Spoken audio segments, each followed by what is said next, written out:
Okay, all you true crimers, help me out here. I'm going to go through some things. Let me know what you think. No flashy videos, no audio, no video. It's literally just me with some information and some questions. There's so much more to this story than meets the eye. If you guys want to come along with me for the ride, hit me up in the comments and let me know what you think about these. I just have so many questions. Okay, let's do it.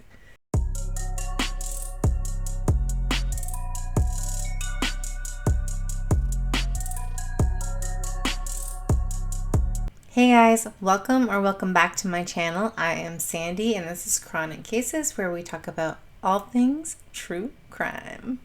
Please know that this video is for entertainment and educational purposes only. I mean absolutely no disrespect to anybody that I speak about in this video. Let's break it down. Okay, we have to bring up the fact that Alex just got 22 more federal charges. Let me know what you think about that. One of my questions is Alex's crimes started... Why do I keep calling him Alex? Oh my God. What is wrong with me? I am so sorry. Let's get back to this. From September of 2005 to September of 2021, Alex was committing financial crimes. A ton of crimes. I am wondering, was PMPED involved?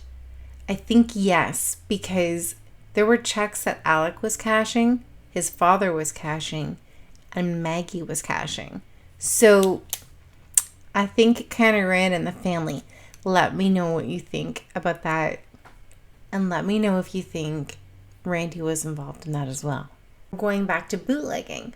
When the prohibition ended, the Murdaughs kept going with bootlegging, and I'm sure that at some point in time when nobody wants the alcohol, then they eventually went to weed, and then Paul had even literally been bragging that they were running drugs. To my brain, this is weird. Alex's partner in crime, Russell, from 2011 to 2021, they were committing crimes together, right? 10 years, and exactly a 10-year time span.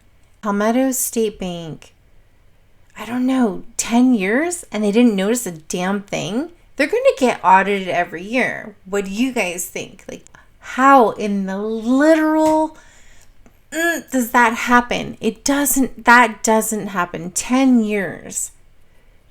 No. That doesn't work for my brain. PMPED shut Alex down in September of 2021.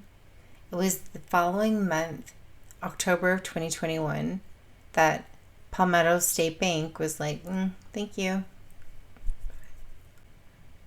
So crimes being committed for 16 years that we know of at PMPED, and then 10 years straight at Palmetto State Bank. Like, I feel like I'm watching Ozark. And then some of the cowboy gang guys, they kind of remind me of, the character Mike from Breaking Bad? He's my favorite. Sorry. I apologize, guys. I'm going to read from my notes because I'm going to throw 3 dates at you. And I want to know what you think about this. Let's go. July 8th of 2015, we know this date, Stephen Smith was murdered. Exactly 4 months later, 4 months after Stephen's murder, Alex creates the Forge account. But it's not until May of 2017 that money starts passing through that account for the crimes. So why did he open the Forge account? Was it hush money for someone that covered up the murder? I think Cousin Eddie was involved in this point. Maybe he was part of the cover-up for Stephen Smith. I know we've got Patrick, we've got Daryl, we've got the Buster and Paul scenario. There are a few things going around that some of them do fit. But now looking at this information, creating the Forge account 4 months after Stephen's murder, and not using it to funnel money until 2017, May of 2017. Why would you wait that long? Alec was money hungry. What was the forged account for? Let me know why you think he created the forged account originally. Was it hush money, or was it to pay Stephen's killer? When it comes to Stephen Smith's murder, I have a few theories and a few connections, and it does lead me to the Murdaugh family.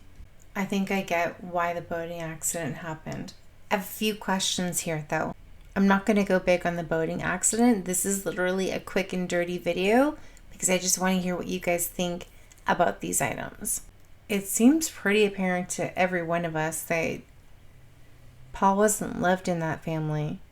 It seems like he was the black sheep and he was the outsider and he was alone. I'm going to do a compilation of the 911 calls for you guys. February 26, 2018, Gloria Satterfield is murdered.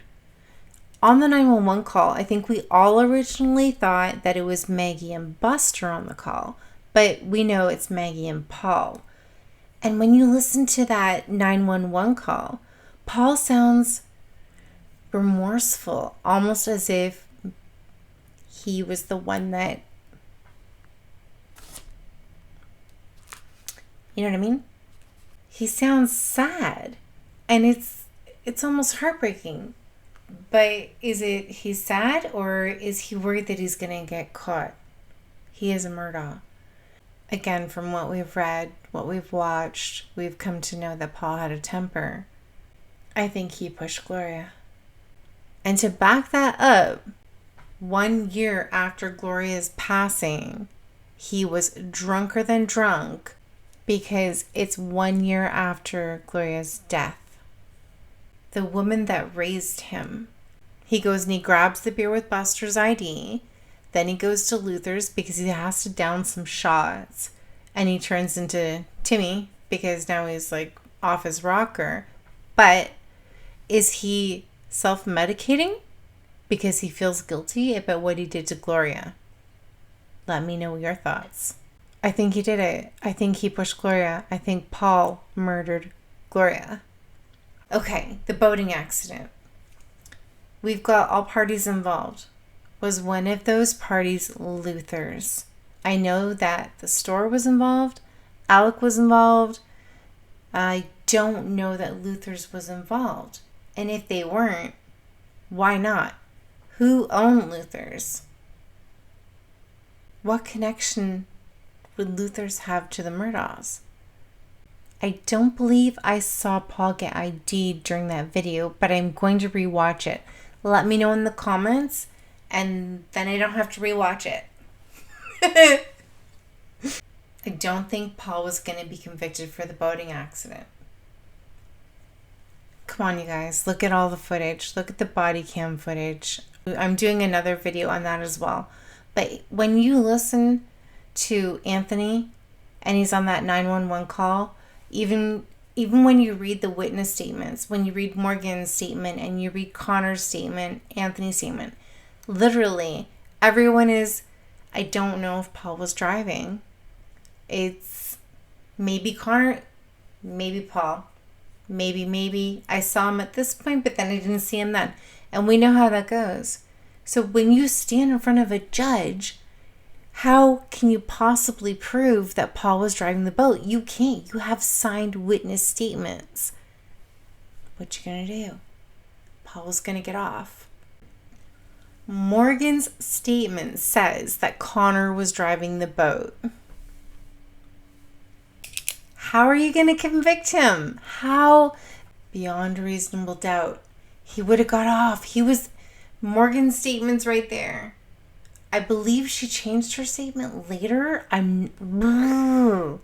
So if Paul was going to get off, Alec didn't have to murder him to save that money. Let me know your thoughts on that one, because I could be out in like left field. But I just want to know what you guys think. I just need your help.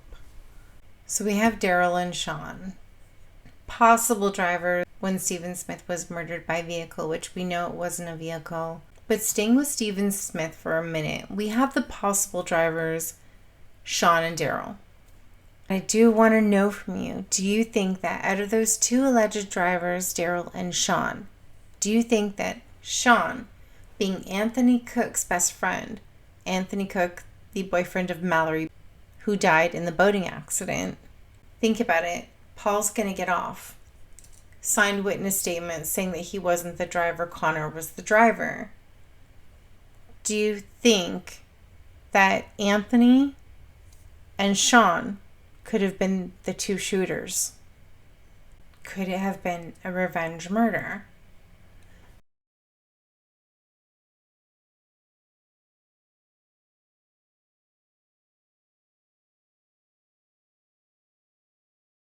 There was a comment that Paul and Maggie went down to the kennel in the side-by-side. And I'm sitting there thinking, now that makes sense, because Maggie had a tread mark on her calf and no one could figure out why. The fact that Paul always wanted to drive down and he wasn't like a walker, we will never really know. I'm going to break this down in another video, but let me know your thoughts. Paul's stance, when you're watching the trial footage, Paul's stance is kind of, right, in the kennel video. It does not seem to you that guns were pulled, he saw them, and he ran in there to hide? Like he's, you know? Let me know what you think. Last question. Let's go back to Stephen Smith for one quick second. Okay, we all know that he was an escort and that he also put himself out there on Craigslist.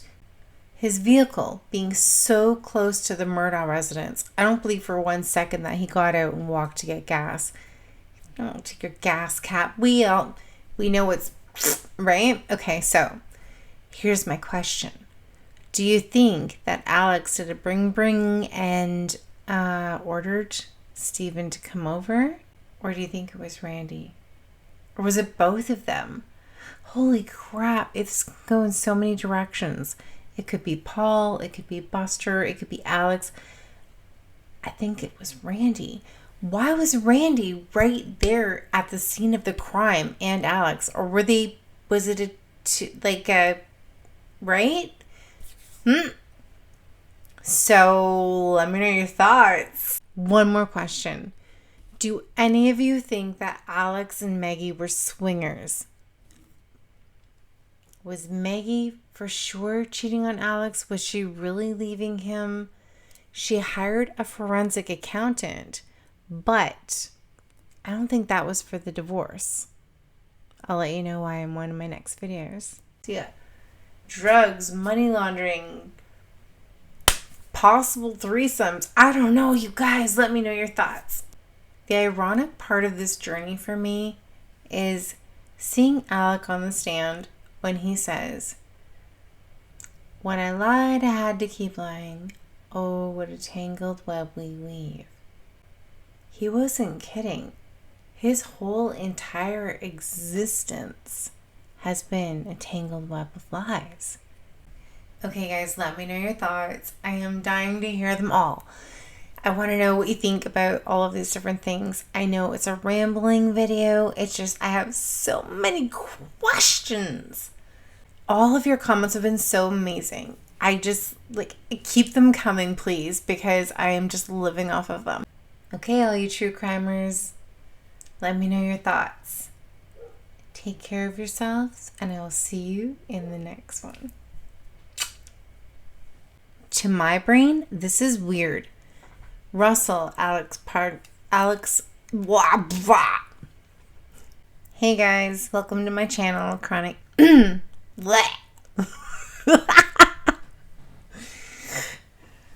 Getting ready is so much fun. Trial and error. Okay, let's do it. Hold on. Hold the phone. I know I'm a baby channel, but I want to give a shout out to Eric Allen. I will, if I can, I will link his channel below. He has literally dove so far deep into the Murdaugh case, and I just really respect his videos. So I just wanted to give a shout out, and if you're looking for more content, his is really amazing. He's so insanely thorough, and he's literally physically right there. Drones, everything. He is all in.